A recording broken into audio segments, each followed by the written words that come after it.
बिस्मिल्लाहिर्रहमानिर्रहीम। अस्सलाम वालेकुम and welcome to my channel अपने शौक की बातें। इस बार उम्मीद के साथ कि आप सब लोग बिल्कुल खैरियत से होंगे। मैं हानी एक नई वीडियो के साथ हाजिर हूँ।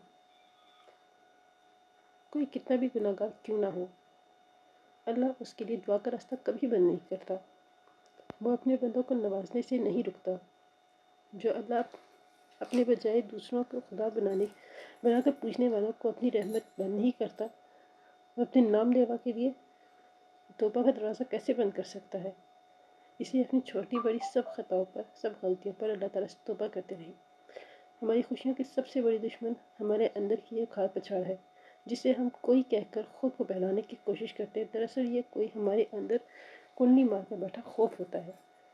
इर्द गिर्द के इंसानों का खौफ, अपने से बढ़तर इंसानों का खौफ, अपने से कमतर इंसानों का खौफ, नाकामी के बोझ से खाइफ लरसते दिल का खौफ, आंखों की ओर से जानते तासुफ का खौफ, तानों का हमदर्दी की आड़ में रखे जान को आरी की तरह काटते फिक्रों का खौफ, बार समेट कर एक ऊंची मसनद पर पहुंच ना पाने का खौफ, कभी कभी इस मसनद पर पहुंचकर इज्जत और सताइश के महीन लिबादे में लिपटी इस वाह के गिरकर चकनाचूर हो जाने का, पाबंदियों में जकड़े इस मुआशरे का खौफ। जी हाँ, इस मुआशरे का खौफ। कोई ऐसा ना कह दे, कोई वैसा ना कह दे, कोई देख ना ले, किसी का पता ना चल जाए। मेरे दिल को भी ऐसे कई खौफ लाग थे।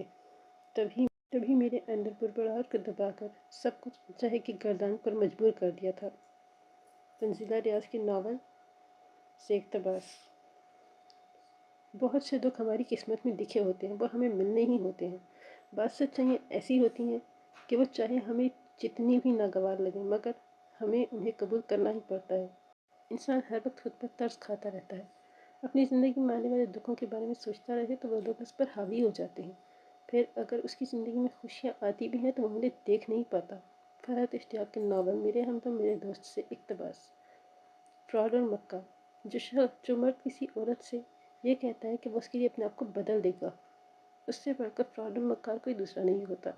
जो शख्स अपने मज़हब की अपनी पारसाई बरकरार नहीं रख सकता, जो शख्स अपने ख़ानदान की इज़्ज़त नाम के लिए अपनी आवारगी पर काबू नहीं पा सकता, जो अपने माँ बाप के पढ़ाए हुए तमाम सबक भूलकर पस्ती की इंतहा तक पहुँच गया, जो खुद अपनी नज़रों में अपना एहतराम और इज़्ज़त बाकी ना रखने पर की परवाह किए बगैर अय्याशी करता है, वो किसी औरत या खुद को कभी नहीं बदल सकता। उमैरा अहमद।